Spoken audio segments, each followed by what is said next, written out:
We're going to shift gears. If you were with us yesterday afternoon, you know that we had a wonderful program on the recent history of the Kotel in Jerusalem. This evening, we're going to look a little farther back in time. Our program is with Dr. Elizabeth Bloch-Smith, senior staff member at the Tel Shimron Archaeological Site outside of Haifa. Dr. Bloch-Smith has conducted archaeological digs around the Middle East and especially in Israel. Her work is reported in numerous books and scholarly articles, mainly exploring the connections between the archaeology of the Holy Land, the Bible, and the ancient Israelite religion. Tonight, she's going to speak about the archaeology of Jerusalem, not from 1968, which is what we did yesterday, but the archaeology of Jerusalem from King David to Sultan Suleiman. So, Dr. Bloch-Smith, welcome to Agudat Achim. Thank you very much. Let's see. Oh, let me just add, if you have questions, please just put them in the chat and I'll field them and we'll ask them at the end. Let me. 1 second, sorry. Apologies. While you're doing that, hi, Liz. Steve and Bonnie, say hi. Hi, what a treat. Mwah. You can tell I do better with antiquity than modernity. Here we go.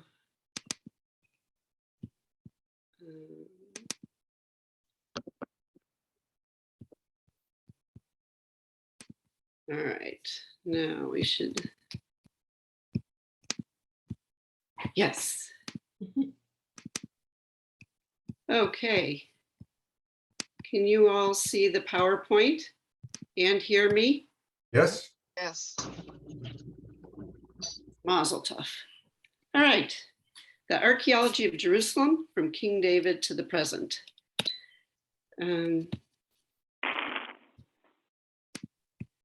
All right, so we are going to be going through a lot of periods, and there will be a chronological chart on the right side of the screen. And what we're going to see is basically Jerusalem is under Jewish, Christian, and Muslim rule. But the question is how Jews relate to the city throughout all these periods. And we'll see patterns emerging. I'm not going to give you the jump ahead. I'll keep you listening and waiting. But so here you can see already, if we begin with Jewish or Israelite rule, it's only for a total of about 725 out of almost 3,000 years, right? So the Israelite kingdoms early on under the Hasmoneans, which are the Maccabees, and then not again until after 1967. So for most of the time, Jerusalem is under Christian or Muslim rule. Here we have Christian rule about 400 years, and that will be in the Byzantine and Crusader periods. And under Muslim rule for the vast majority of the years, over 1,000. Here you can see in green, the early Arab or Islamic periods later, and the Ottoman period. So these we're going to run through all these periods. I'll show you the primary architecture of the period, the religious structures, and then we'll look at how Jews relate to the city. So first, just to say where we're located, up in the hills, for those of you who've been there. What's striking about Jerusalem is it was founded on this tiny spit, right? It's the city of David is only today about 5 houses wide. So one of the issues throughout Jerusalem's history has been when they wanted to expand, how to bridge those deep valleys that are on both sides to the surrounding hills. So topography is an issue throughout all the periods. All right, we begin at the time of David and Solomon. This is the kingdom of Judah. You have your dates in the sidebar. In And it's with Solomon that we get the temple built. And this is really now going to be the Jerusalem as a religious capital, not just an administrative center and political center, but as a religious capital. And the arrow shows you where the temple is presumed to have been built, adjacent to the much larger palace. Also, right, so the gray walls, those of you who've been to Jerusalem, those are the walls of the old city of today. So to give you an idea of where we are relative to the old city. Before we look at Solomon's temple, we have to backtrack just a bit to the tent of meeting. So in Exodus 25, it says, "Let them make me a sanctuary that I may dwell among them, exactly as I show you the pattern of the tabernacle and the pattern of all its furnishings." So it's to suggest already that there is a heavenly temple, right? And that there's the pattern is established, and what's going to be built down on earth is a replica, right? Or a mirror image of this heavenly temple. And this is important because as we go through history, we'll see there are periods in which the terrestrial earthly temple is important, and periods where the heavenly temple takes on more significance. So here's the reconstruction of Solomon's temple based on the description in 1 Kings chapter 6. Since we're going to be coming back to the temple, I'll just detail it a bit. So you have the two freestanding columns in front, Boaz and Yachin. And it's a rectangular building divided into three, a vestibule, entry area, porch, whatever. The central room where you have the showbread table and the lampstands. And then you ascend, the high priest ascended steps into the Holy of Holies, where you had God's throne, which is cherubim, and the Ark of the Covenant served as God's footstool. And then there are 3 stories of chambers around the outside of this building. You can see them sort of cut away here. And that's your basic temple plan. Now, what you need to know, it's tiny. It's only 30 by 60 feet, right, is the whole temple. It was actually the royal chapel for the king and built adjacent to the much larger palace. But so it is quite small. And the temple in Jerusalem stood for roughly 374 years. Okay. Now, the temple is destroyed by the Babylonians in 586. We also have a description by Ezekiel. Now, Ezekiel was a priest who had served in Jerusalem. And in the campaign of 597, he was taken as a refugee to Babylon. And it's there that he's going to write his prophecies. So what you're looking at is a picture of Ezekiel's temple complex, and the temple proper is in the red rectangular box.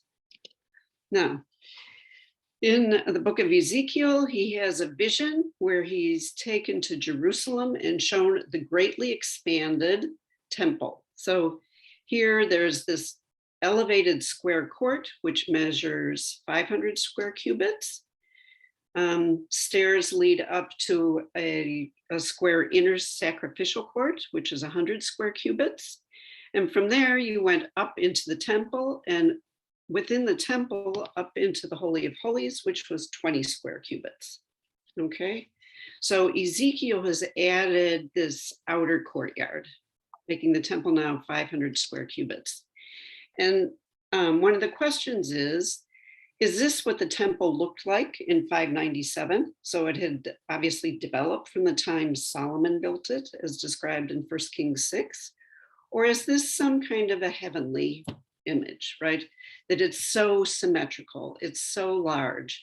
The bedrock at the top where the temple was originally built is not that large and flat. So it's not clear even that it would accommodate a temple of this size. So already it's a question if with Ezekiel, the temple in Jerusalem has been destroyed, most of the population exiled to Babylon and Egypt. Is he giving us his vision of a heavenly temple? Or is this what the earthly temple looked like? The Jews will return in the Persian period. Cyrus will let them return and rebuild their temple. We learn from the book of Nehemiah, though, that it is a very small, modest structure. And once again, the city is reduced in size to as it was under the time of David. We're going to move a little quickly now. All right. So Persians, Greeks, Hasmoneans. These are the Maccabees who are going to rebel against the Greeks. And we are once again going to have an independent Jewish kingdom. So there you can see the dates. The Maccabees rule from 164 to 63. They are going to expand the Temple Mount, create a platform for the temple and its courts. What's interesting, so here you can see the expanded temple, that it now measures roughly 500 square cubits, which is the temple that Ezekiel had described. Now, it is a Jewish state. We have Jewish control. The Hasmoneans are high priests and rulers, but this is not acceptable to all the Jews, right? 2 Jews, 3 opinions. The Essenes do not accept the Hasmoneans as high priests. They're not from the legitimate Levitical family. So they are going to have developed this vision of their own ideal temple. So these are the Essenes who were at the site of Qumran. And in the Dead Sea Scrolls, one of them is called the Temple Scroll. And you can see here the inner court has the temple as described in 1 Kings, Solomon's temple. Then you have Ezekiel's court. You have a larger court, and then finally you have the outer court.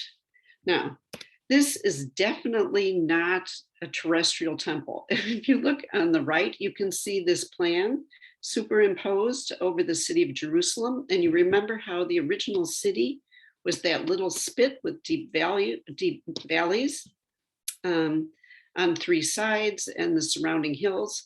So it would be impossible to have built a flat platform that was this large. So clearly, in this case, right, the Essenes have rejected the earthly temple and focused their worship and their attention on an idealized temple, a visionary temple, which is the heavenly temple. And this goes back to the Tavnit, or the pattern that was presented in Exodus 25. Now, that temple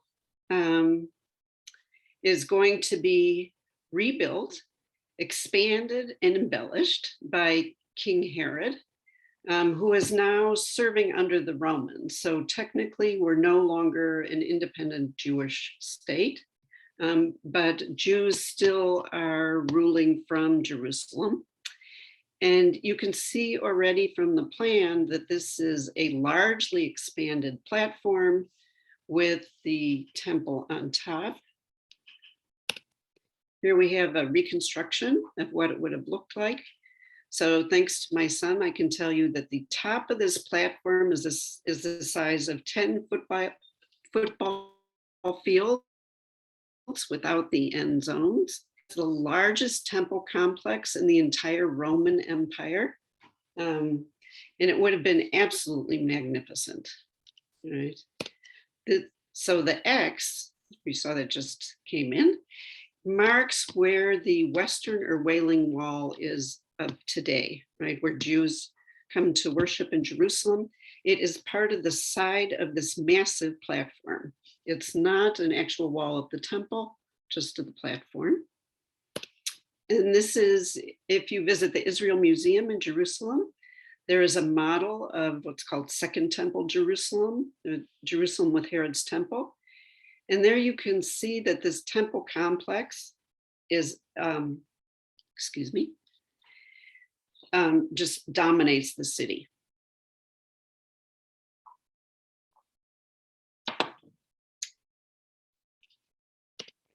Now, that temple is destroyed by the Romans in 70 after there's a, then have the revolt of Bar Kokhba from 132 to 135.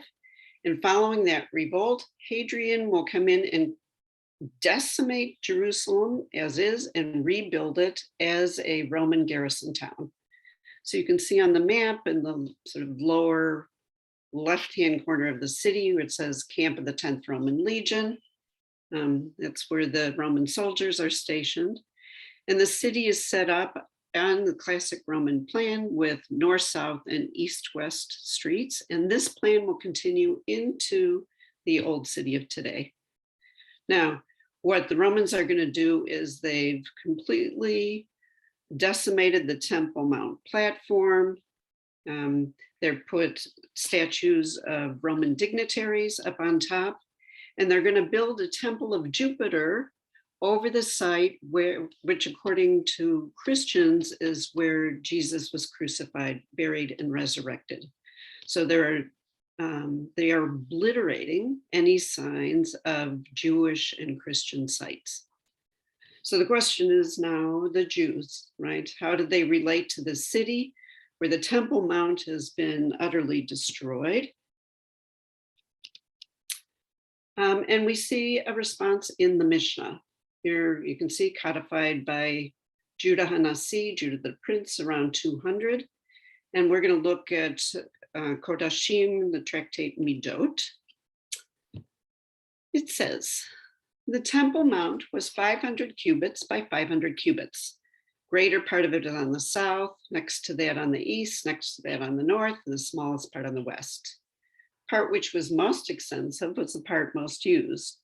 All who entered the Temple Mount entered by the right and went round to the right and went out by the left, save for one to whom something had happened, who entered and went round to the left. Within it was a soreg, 10 handbreadths high. That's the stone fence written in Greek and Latin telling Gentiles that they cannot enter the sacred areas. There were 13 breaches in it, which had been originally made by the kings of Greece. And when they repaired them, they enacted that 13 prostration should be made facing them. Within this was the hell, which was 10 cubits. There were 12 steps there, the height of each step. And so it goes on. So the question is, what kind of response is this to the destruction of the temple, right? So the way I read it is, it's a detailed record of what exactly existed there and what were the ritual actions that were conducted in the Temple Mount precinct in order to be able to rebuild it and restore it and return to practice as it had been. So there's nothing here about a heavenly Jerusalem. This is totally focused on earthly Jerusalem. As I said, I really think it's an effort to record it in the greatest detail in order to be able to rebuild Jerusalem and the temple. This is also from the Mishnah, from Pirkei Avot, Ethics of the Fathers. Judah ben Tema said, be strong as a leopard, swift as an eagle, fleet as a gazelle, and brave as a lion to do the will of your Father who is in heaven. He used to say, the arrogant is headed to Gehinnom, and the blushing for the Garden of Eden. And here's the line that's relevant to this talk. May it be thy will, O Lord our God, that your city be rebuilt speedily in our days, and set our portion in the studying of your Torah. Right, so the Mishnah, we're around 200. It's a collection of documents, sayings, teachings, up to about 200, right? And clearly the desire is to rebuild the temple and restore temple worship. Now, it's sort of interesting to compare this to the Christian response to the destruction of the Jerusalem temple. And what we're looking at, the photo, is when archaeologists dug down to the original street level that goes with this huge platform, what they found on the street were the blocks, pieces of columns, things that had been knocked off the top in the destruction of the temple that had fallen on the street below. So that's what's in the photo. And now here's a Christian response. Then I saw a new heaven and a new earth, which is a line from Isaiah. For the first earth had passed away and the sea was no more. And I saw the holy city, the new Jerusalem, coming down out of heaven from God, prepared as a bride adorned for her husband. I saw no temple in the city, for its temple is the Lord God, the Almighty, and the Lamb. Now, this is from the book of Revelation, dated roughly 95. The temple was destroyed in 70, so this is 25 years later. And what you see here is not the desire to rebuild the temple and restore it as it had been, but a new heaven, a new Jerusalem. And in this new Jerusalem, there is no temple, because whereas the high priest entering the Holy of Holies in the temple for Jews was brought about atonement and ultimately salvation, this is now brought about through Jesus's death. So in this Christian understanding, there is no need for the temple. So just to say, right, there were many responses possible to the destruction of the temple. The Jews, at least in the Mishnah, want the temple rebuilt and restored. Whereas for Christians, there's this concept of a new Jerusalem that no longer needs a temple.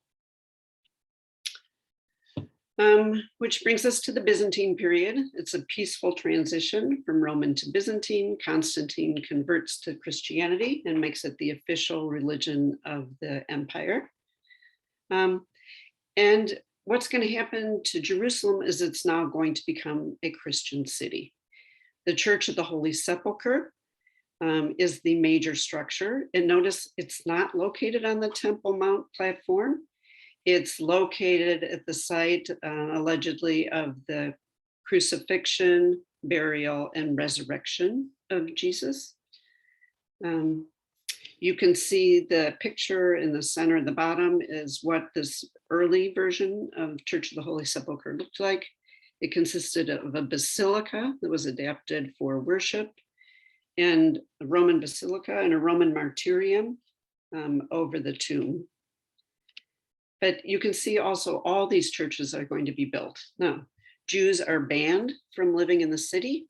There are no Jews, and it's being remade into a Christian city. And the question is, how did the Jews respond? So now we're going to look to the Talmud, specifically the Babylonian Talmud, which is compiled about 500 in Babylon. This is from Ta'anit. In this text I've given you, the bold is what's actually written in the Gemara. The lighter print has been added just to make it intelligible. Rav Nachman said to Rabbi Yitzchak, "What is the meaning of that which is written?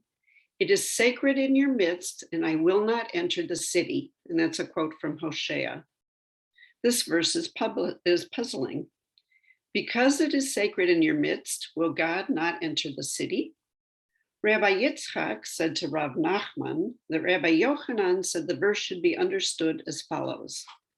The Holy One, blessed be he, said, "I shall not enter Jerusalem above in heaven until I enter Jerusalem on earth down below at the time of the redemption, when it will be sacred in your midst."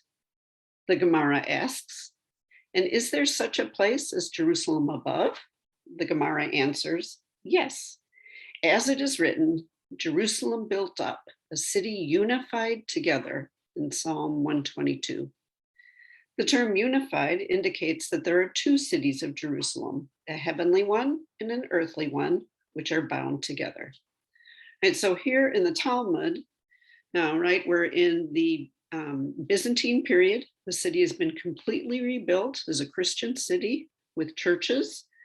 Jews are not allowed to live in the city. And the response we see here is earthly Jerusalem is important, and it will need to once again be a Jewish city, right, for the final redemption. But we also have a heavenly Jerusalem, and God is also in the heavenly Jerusalem. So this is one response to the Byzantine city. The Byzantines fall to the Arabs. We're just really moving along here. This early Arab period is the Umayyad, Abbasid, and Fatimid dynasties. And look what's happened to Jerusalem. The focus has shifted back to the Temple Mount area, right? That the Muslims are going to build the Dome of the Rock over the rock where Solomon's temple stood to demonstrate continuity with Solomon and his temple. So both politically and religiously. And Al-Aqsa Mosque will also be built up there as the mosque where Muslims can pray. So the Dome of the Rock, sorry, I just have to do one slide, is the most magnificent building. And it's really quite remarkable. So you can see the length of each side is equal to the diameter of the dome, which is equal to the height of the dome. It has similar proportions in the rotunda to the rotunda of the Church of the Holy Sepulchre. The dome is the same size as the Holy Sepulchre. The outer doors are at the 4 cardinal points, and interestingly, they've picked a Byzantine Christian plan, the Martyrium, which was originally a Roman plan.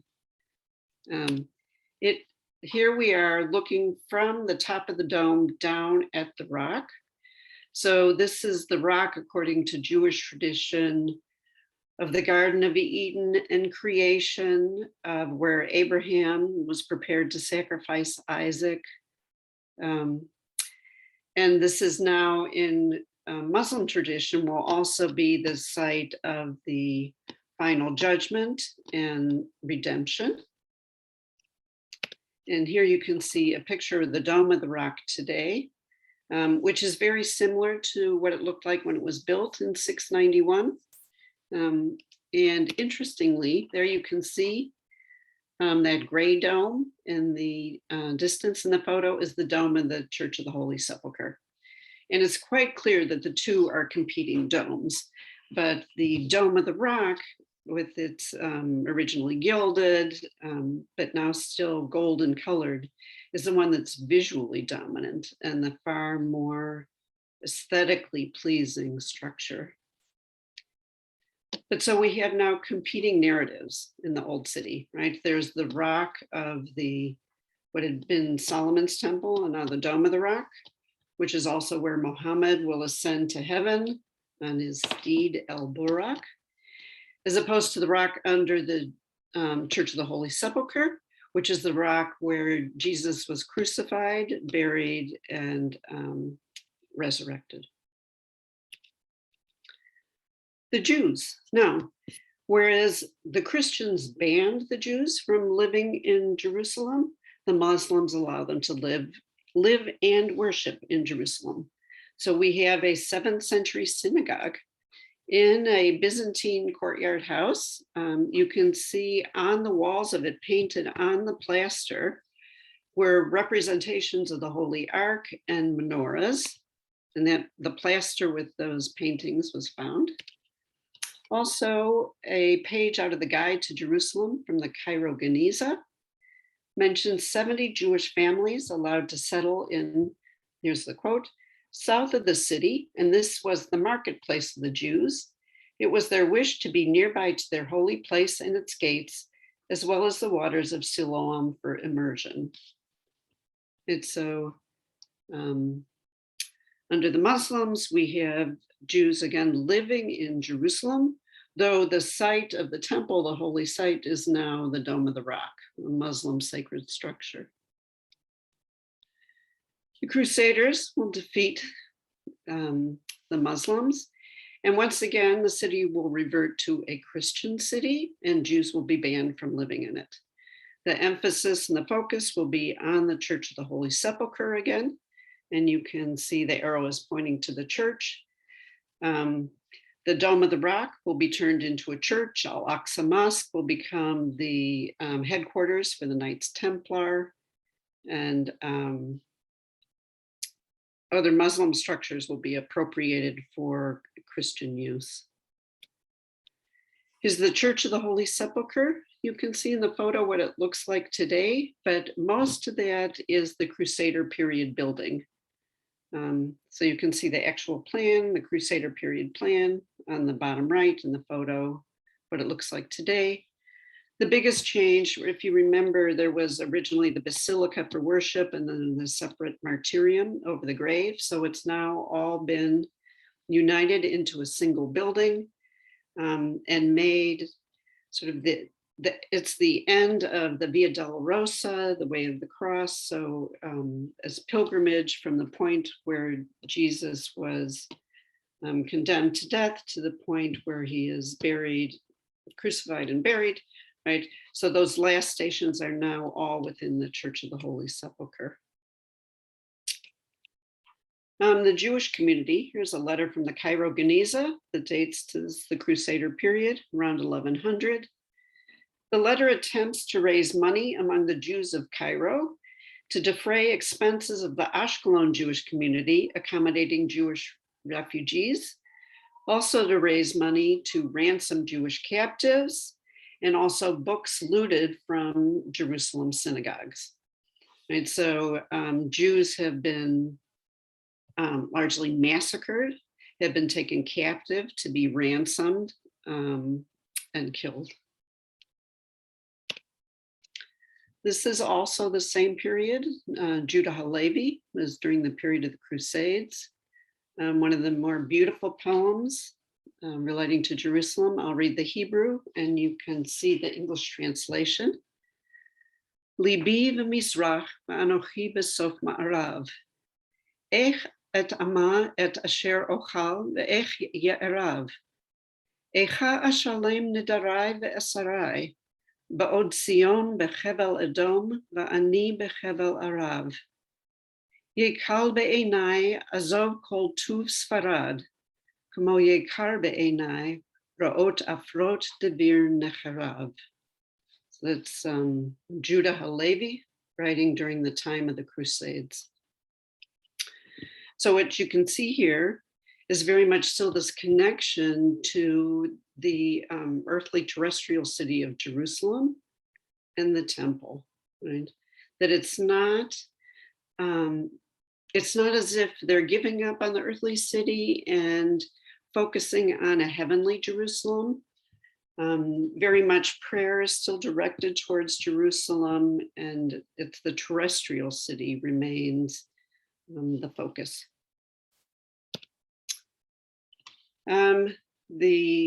The Arabs will defeat the Crusaders, though there are still going to be ongoing calls for crusades. So it's very interesting, right? There are no walls. The Muslims took down the city walls so that the Crusaders would not want to come back. The problem then is that the city is not defensible and it will be subject to various invasions. It will become a largely impoverished city and much of the population leaves. One of the Islamic dynasties, though, is the Mamluk Dynasty from 1250 to 1517. And the reason I picked this dynasty is they have very distinctive architecture, which you can see as you walk through the old city. You can see their buildings are all around the Temple Mount platform. The Haram al-Sharif, the noble sanctuary for Muslims. And once again, the focus has shifted back to the Temple Mount, right? So the Dome of the Rock that was originally built as a Muslim sacred structure, had been turned into a church by the Crusaders with a cross put on top. The cross is removed, the crescent is put back, and it's once again a Muslim structure. This is the distinctive Mamluk architecture. It's truly magnificent. And again, when you walk around in the old city, in the area around the Temple Mount platform, you see this architecture. The Jews. So Jews under the Muslims are allowed to return to the city. Here's a letter written by Nachmanides Ramban to his son in 1267. What shall I tell you about the land? How terrible is its abandonment and its desolation. The sum of it is that the holier the place, the worse the destruction. Jerusalem is more desolate than the rest of the land, Judah more than the Galilee. Yet for all its destruction, it is wonderful. There are only two dyers, unto whom a minion gathers for prayers in their house on the Sabbath. I encouraged them, and we found an abandoned building, which we converted into a synagogue.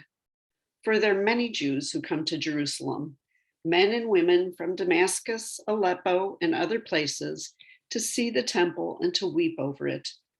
Whoever is privileged to see it in its destruction will be privileged to see it rebuilt and repaired when the divine presence returns to it. So again, what's so interesting is, right, the city is, with the city walls demolished, the city is horribly impoverished, it suffers from these various invasions, and yet there's Jews who are permitted to live there by the Muslims, right, are living in the city, coming to visit and see the site of the Temple Mount platform, where the Dome of the Rock now covers the site, which had been the Holy of Holies in the Temple of Solomon.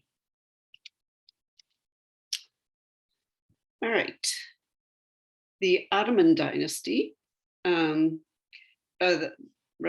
is the last of the Arab dynasties to rule over Jerusalem. Sultan Suleiman, who is the second sultan, is going to restore the city. He's going to rebuild the city walls and gates, so it's now once again a safe and defensible city. And he's going to restore the water system. He's going to build fountains throughout the city, so that just to make it viable and more pleasant to live there.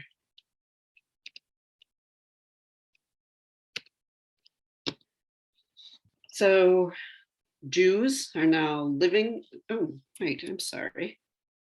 Oh no, what have I done? Here we go. Do you see the PowerPoint?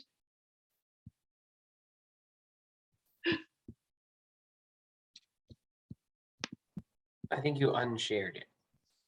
I unshared it.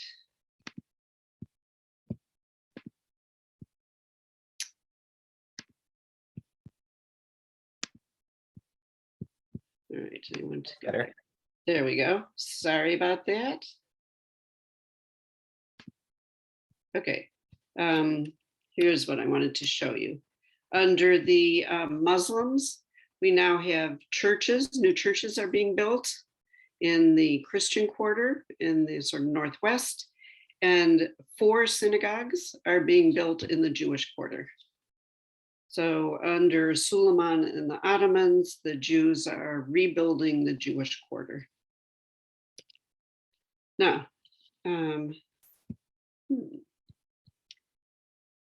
during this same time, though, this is just sort of interesting. The Venice Haggadah is dated to 1609 or 1629. And this is the illustration on the page for the song at the end, Adir Hu, Yivne Beito Bakarov, right? Great is God, may he rebuild his house quickly in our day. And what you see in this illustration in the lower left-hand corner, the Messiah is arriving at the gates of Jerusalem riding a white donkey. And the prophet Elijah precedes him blowing the shofar. The sun and the moon are shining simultaneously, which is a quote from Isaiah 60, verse 20.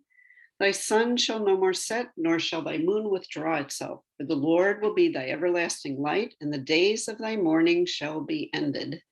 And notice the depiction of Jerusalem. I chose the Dome of the Rock in the center. And this is poignant also because this is a period during the time of the ghetto in Venice, which was the first Jewish ghetto and initiated in 1516. So, which brings us to Jerusalem today. We have the four quarters, Jewish, Armenian, which is a Christian. So Eastern Christian, the Christian quarter is Western Christian, and the Muslim quarter. The plan follows the streets, the Cardo and Decumanus, the east, west, and north-south streets of the Roman and Byzantine city. The sacred site for Jews today is the Western or Wailing Wall. And remember, I showed you this is along the side of the huge platform that was built by Herod for the temple on top. The place where Herod's and Solomon's temple stood is the highest, probably assumed to be the highest point of the bedrock, which is where the Dome of the Rock stands now. And you can see how prominent that structure is. Just another interesting piece of the Jewish story of today. The Hurva synagogue, which is in the Jewish quarter, was originally the synagogue of Rabbi Judah HaChassid. It was founded in the 1700s, destroyed, rebuilt, and considered the most beautiful and important synagogue in the land of Israel. It was destroyed in the war in 48. And in 67, right, the Israelis once again gained access to the old city, restored sort of this arch to create a memorial, and rebuilt the synagogue in 2010. Now, this is an aerial view of the old city of today. The gold arrow points to the Dome of the Rock with its golden dome. The yellow arrow points to the Church of the Holy Sepulchre with its gray dome, and the white arrow points to the Hurva synagogue with its white dome.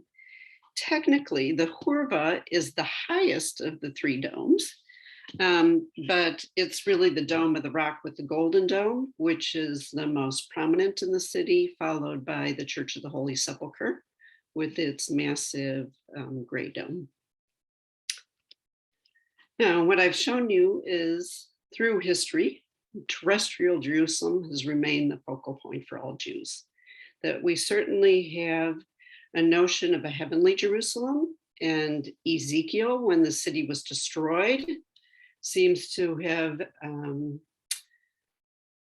sustained himself and promoted the vision of a heavenly temple.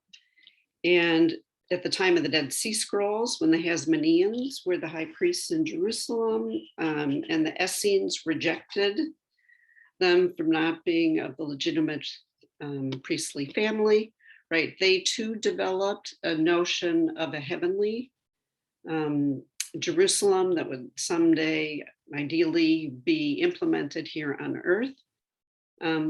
But throughout all this, through the periods when the Christians and the Muslims controlled the city, still Jews longed to return to Jerusalem, rebuild the temple, and live in it as a restored Jewish city. And so this is our connection to Jerusalem for Yom Yerushalayim. Sha'alu Shalom Yerushalayim. Pray for the peace of Jerusalem. May those who love you be at peace. Thank you.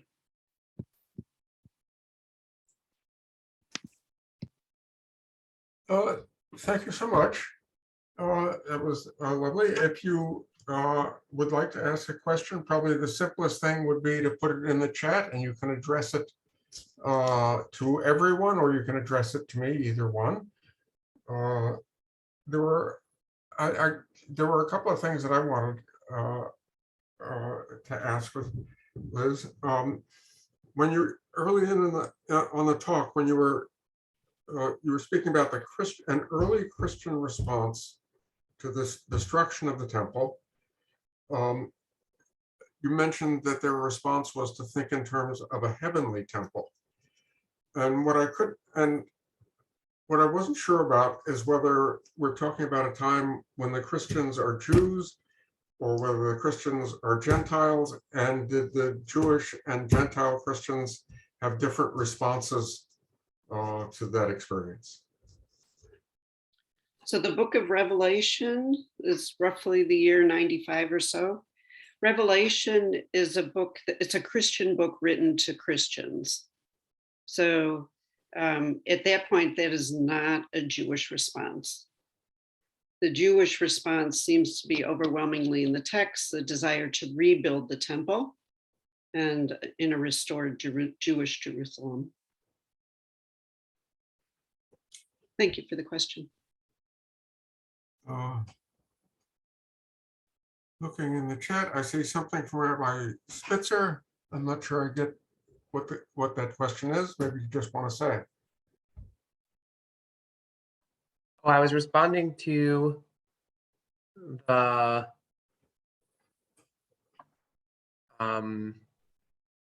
one of the texts, where it was a Talmudic text where God isn't entering the Yerushalayim Shel Mala or the Yerushalayim Shel Mata until Jews on earth can enter the Yerushalayim Shel Mata. And it seemed to me that what that text was saying was, oh, you Christians, you think that you're worshiping God in this city, but God is absent. God won't enter that city until it's back under Jewish sovereignty. That's what it seemed to me to be saying. But maybe I misunderstood it. You know, I don't know this. I've only looked at the Jerusalem text in isolation. Right. I don't sense that they're really talking to the Christians, more that they're talking to Jews. Yeah. And that it's to encourage Jews to want to return and to live there. Because in some periods, it's not a desirable place to live. Right. It's interesting. There were a couple of more things on my mind, if you don't mind my just going on. Actually, can we just make a comment? It's okay. Yes, absolutely. Thanks. I mean, because actually the chat thing becomes a little bit, sterile. So first of all, Liz, thank you so much. And it was like, those of us who have such a deep love of Jerusalem, Yerushalayim, right? To see this is like really amazing. And I just want to let you know that I had the privilege of being in the Dome of the Rock and in the Church of the Holy Sepulchre the same day. And it was like a mind blower, just a mind blower. So just wanted to say that. Yep. Yes. Are there other comments?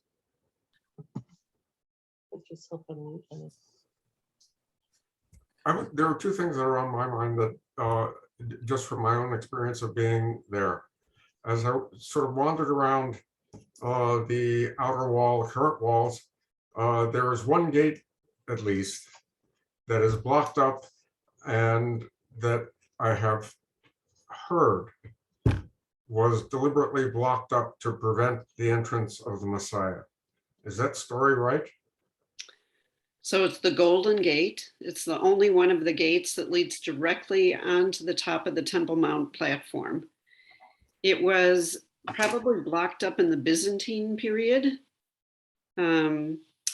And then it had been sporadically opened.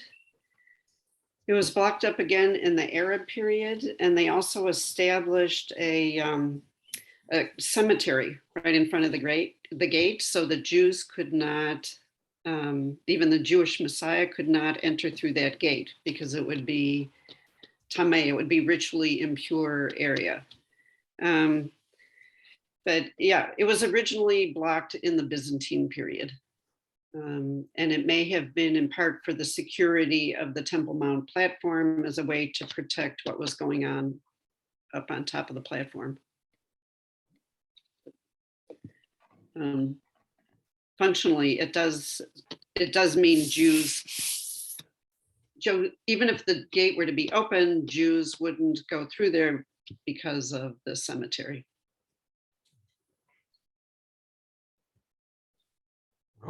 Are there other comments? Yes, go ahead, Murray. You're muted. I saw part of the excavations down below, and those foundation blocks are huge, some of them like half a house.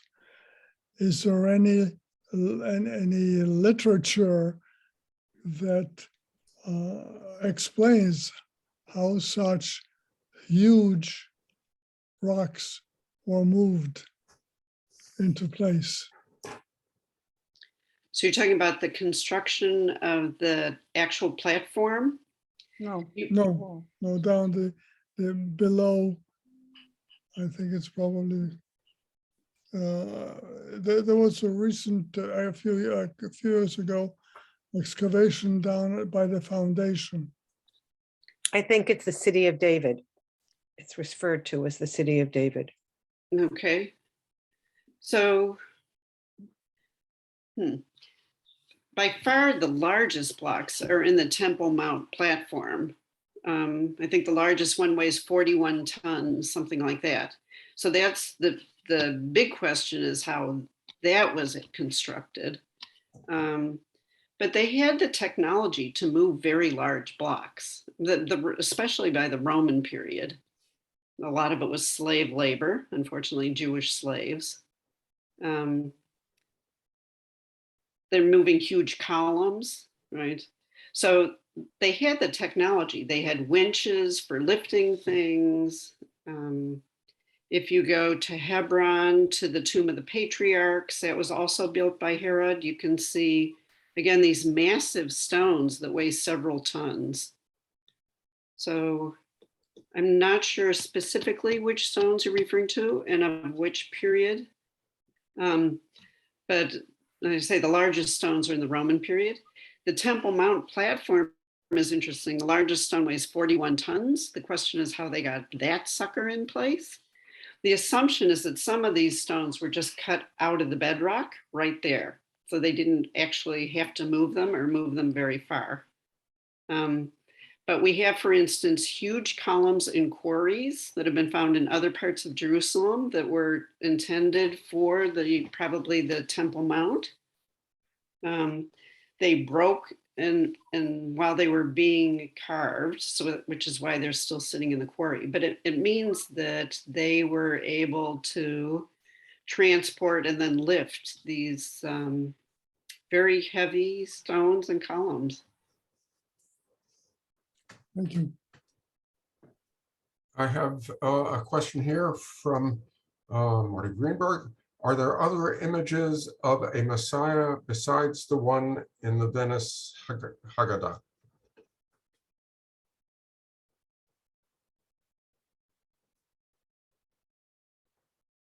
Jewish images of the Messiah? There's certainly a lot of Christian images. Yes, there are. Wow. None that come to mind. Not.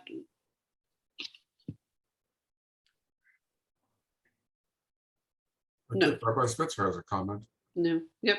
Yeah, I have to say that one of the most striking pieces to me of the presentation was that the image of the rebuilt Jerusalem in that Venice Haggadah had as the centerpiece the Dome of the Rock, as if that's just part of the landscape of Jerusalem and you can't have Jerusalem without it, which is so powerful to see from the 16th century. And I'm wondering what you make of that. So in an effort to cut down this presentation, which was originally much longer, I cut out several slides, and many of them had other representations of Jerusalem by Jews in different formats from different places and times. And what's so interesting is in some cases, they represented either the Dome of the Rock as the focal point in the sacred site. And in some places, they represented it with a temple that looked like wherever they were from, right? So it could have been 14th century European cathedral was what was on the hill up on the platform. So it's interesting here in Christian periods, right? I think there's this just total aversion to Jerusalem, to the Jerusalem architecture, to church architecture of Europe or wherever they are. So then you get all kinds of different fanciful buildings representing Solomon's temple. But in Muslim periods, because they generally treated Jews better and allowed them to live there, Jews were more inclined to depict the Temple Mount with the actual Dome of the Rock, and very Muslim looking structure on top of it.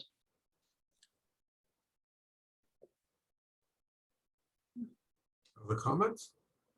Go ahead, Mishka. If I'm remembering that particular particular photo that, or drawing that the rabbi was just referring to, the walls were as octagonal, the outer wall of the Temple Mount were as octagonal as the actual Dome of the Rock.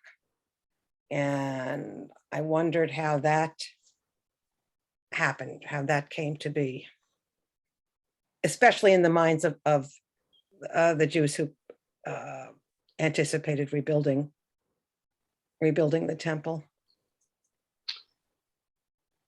Suleiman's walls, they are straight segments, relatively straight segments, so as opposed to a rounded wall. Mhm.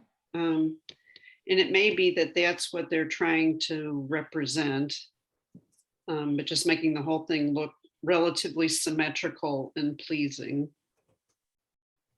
I can try to pull up the picture if you would like. Yes, that would be great. Is there anything specific in Muslim architecture about having an octagonal building, an octagonal set of walls? Octagonal.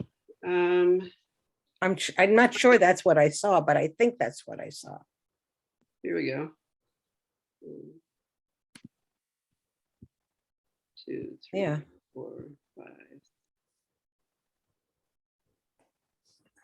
Oh, it's 6-sided. 6-sided? 6-sided. Okay. No, I don't know why the Dome of the Rock, for instance, is octagonal. Mhm.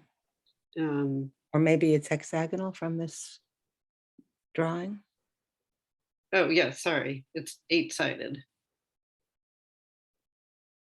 Yeah, it's 8-sided.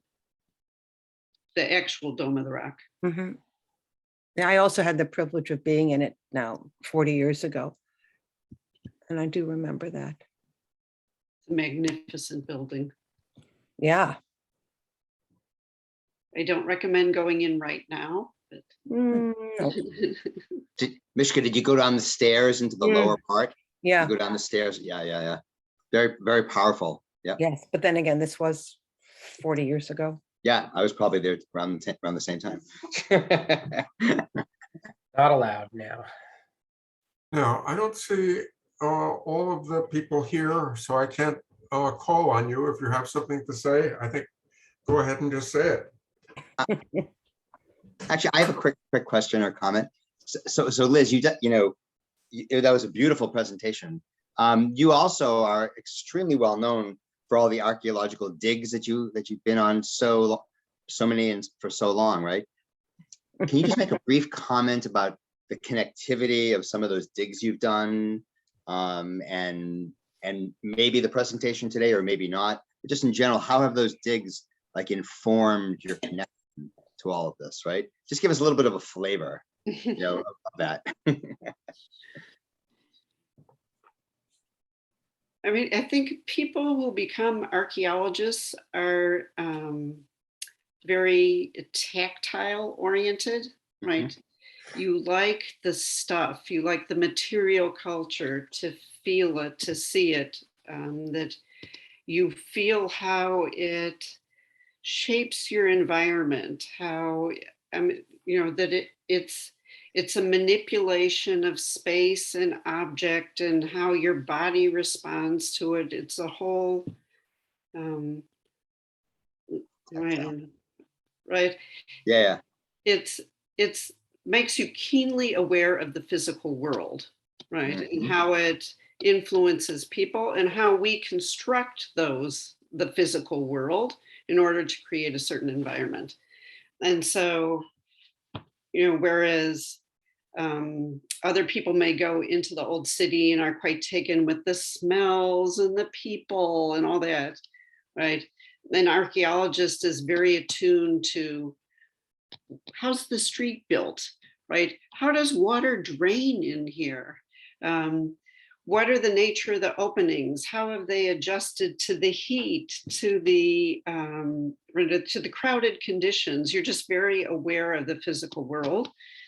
And so it's like until I really started working on Jerusalem, for instance, I didn't have a good sense of these competing narratives of the Temple Mount and the Church of the Holy Sepulchre, and how it's all based on the rock, right? It's all about the rock. And it becomes in Jewish tradition, the Even Shtiyah, right? It's the foundation rock, that this is the foundation of the world. And after the Islamic period, it's very interesting. Then Judaism starts to pick up that this same rock is also where the Messiah will return and the ultimate judgment and salvation will take place. Whereas for the Christians, it's at the Church of the Holy Sepulchre, right? It's the rock there where Jesus was crucified and he was buried in the rock. And if you've been in the Church of the Holy Sepulchre, what's so amazing is the tomb was originally an underground tomb. And what they did is they cut down all the rock around it to leave the tomb then standing up, right? So again, it's still all about the rock. And you have these competing rock narratives of where salvation will ultimately take place. And then it plays out in who has, the domes are the same size, but one is gray and one is golden, right? And so it just, I think it makes me more attuned to the physical world and the material culture. And then you start to have a greater appreciation of how narratives are manipulated, created and manipulated through through the material culture. Interesting. Interesting.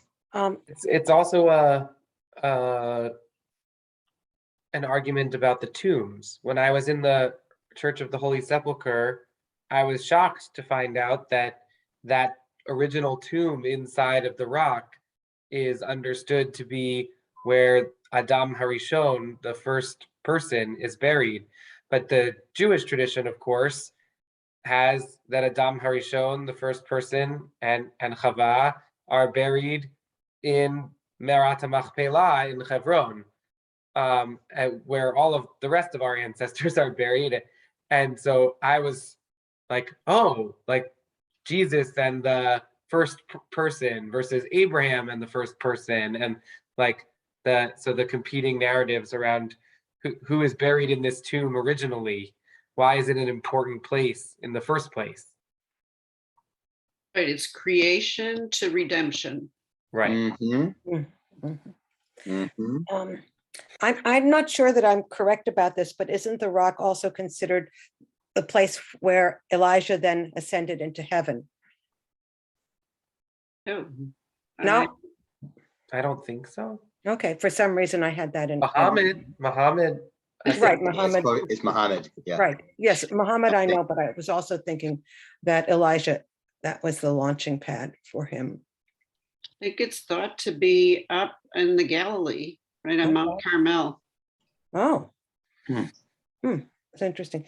I was thinking about how you were describing your becoming far more sensitive to the place that you've been as you dig. I dug at Lachish, and I was very impressed with my reaction to seeing we were here at this point, and then we got and built another city on top of that, and another city, and each time being in a different time and seeing how things changed and what was the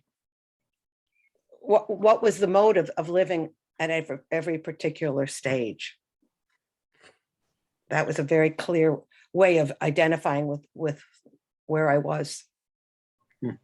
It's fascinating to see how at the same place with the same natural resources, the same climate, how under different empires and different periods, right? Cities change and people adapt to changing circumstances. So in Jerusalem, it's a Jewish state, and then basically they're subject to Assyrian campaigns, and they're allied with Egypt, and they're conquered by the Babylonians and then the Persians and then the Greeks. And in each case, the city changes and becomes, they're part of different trade networks. Their different resources become important. Water is a major factor. Once water is brought in by the Hasmoneans, then the city can really develop. Herod's city is possible only because water has been brought in. But then under the Muslims, when they took down the walls, the water systems went into disrepair, people left. It wasn't until Suleiman restored the water systems that once again the city could grow and prosper. So yeah, that's an advantage of a dig. When you go through enough different periods, you get an appreciation for how it changes. A single site can change through the periods. Right. Cool. Apropos Steve's comment on visiting the Dome of the Rock, on one of our trips in 1969, there were regular tours of the entire area, including the Dome of the Rock and the stables, and the tour guide who took us was an Israeli licensed guide, but an Arab, and had good command of English. And it was a marvelous experience. It's a pity now that visitors no longer are permitted. Well, under certain circumstances, you can go in. So I've been in several times with groups of archaeologists. They get permission and can go in. But yeah, in general, the average person is not allowed to enter unless you're a Muslim. So I just want to thank Dr.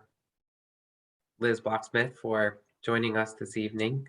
I had one more question. Oh yeah, Oh, go ahead, Mary. I have read some things recently in popular literature about something called the Sifting Project. Some of it sounds serious, some of it sounds a little hyped. So I wanted to hear a professional opinion about that, if that's something you're familiar with. So it's Gabi Barkai. Okay. Bekitsur. So, right, Herod built this huge platform, and had he filled it with dirt, the pressure would have been so great, it would have pushed the walls out. So what he did over the valleys is he built a series of arches, right? And then the platform was built above the arches. So it's like giant vaults. It's a series of arches. And the Muslims, the Waqf now has control over, they're the Muslim religious authority that has control over what happens on top of the Temple Mount platform. They were concerned, they wanted both additional space for worship on the Temple Mount, and they were concerned that there aren't really emergency exits for something to happen on top. You couldn't get a lot of people off the platform quickly. So what they wanted to do was to build within the platform, within those arches, right, to build a mosque for sort of overflow, high holiday crowds, right, and an emergency exit. And what they did is they just took all the dirt that was in there and bulldozed it out. Now, the dirt that was in there is fill that's accumulated within these arches that were built with Herod. It's not that it was good occupational material, but it's fill that's come from the area that's turned out to be full of stuff that dates from the 10th century, from the time of Solomon, all the way up to the present. And because it was just removed with bulldozers, then there's really no context for it, right? Its context was not great to begin with. but things were also broken and destroyed. So what the Sifting Project is doing is they're going through all this dirt that was removed with bulldozers, and it's full of stuff, as I say, including from the time of Solomon on. And they found, recently they found a stamp seal with the name of the King Hezekiah. I mean, they find great stuff. It doesn't have a good context. But I mean, it certainly confirms that you had occupation in that area. For instance, at the time of Solomon, that you have, or Hezekiah, that you have the seal is in there. Or that dirt that had stuff in it has been somehow dumped inside there. So the finds are good. The context is bad. The politics are bad, that the Muslims were just bulldozing it out. They didn't go to any archaeological authorities to work with them. So it's been somewhat contentious. But it is legit, and what they find is all legit. The material that I was reading about described an effort to reconstruct the tiling of the plaza. And that looked, to me, it looked really remarkable.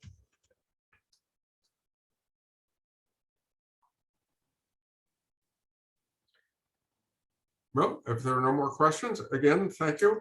It was wonderful. And hope all of our audience will come back for another Adult Ed program. And Liz, wonderful to meet you. Thank you, it was my Yeah, pleasure. Thank you.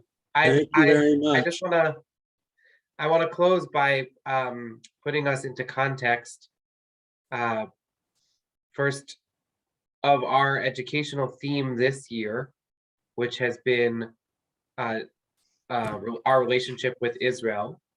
And I think that history and archaeology, material culture is one aspect of that relationship that we hadn't looked at so much this year, as we were looking very much at more sort of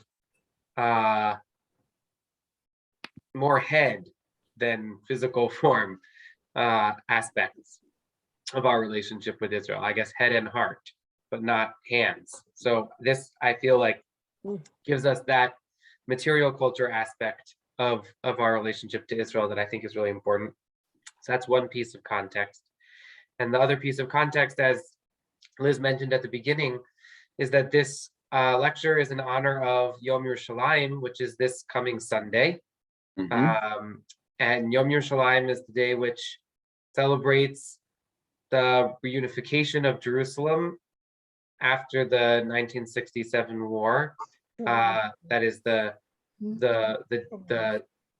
fact that now, once again, as it was before 1948 and has been at many diverse points over the course of the history, but not at all points, Jews are welcome in all parts of the city of Jerusalem. And we can at least have a modicum of hope and pride that under Israeli control, people of all religions have access to their holy sites in Jerusalem. Yom Yerushalayim is a contentious day because it also celebrates like 50 years, more than 50 years of a conflict over this divided Jerusalem, East Jerusalem and West Jerusalem, and what does Jerusalem look like in heaven, and what does Jerusalem look like in reality, and what is our ideal Jerusalem, and what is the reality of Jerusalem as it's lived on earth. And so I encourage you to be thinking about those diverse Jerusalems as you acknowledge or celebrate or are conflicted about Yom Yerushalayim on this Sunday, and It is customary to recite Hallel, so you're welcome to do so if you come to our service on Sunday morning. It is also complicated to recite Hallel on Yom Yerushalayim, so enjoy that. And I hope you all come also to Shul on Shabbat. So with that, I want to thank Liz again, and thank you all for coming. Thanks.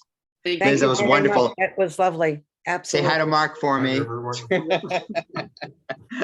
Very nice job. Thank Yes. you very much. Great. Good night. Good night. Bye. Right. Bye, everybody. See you.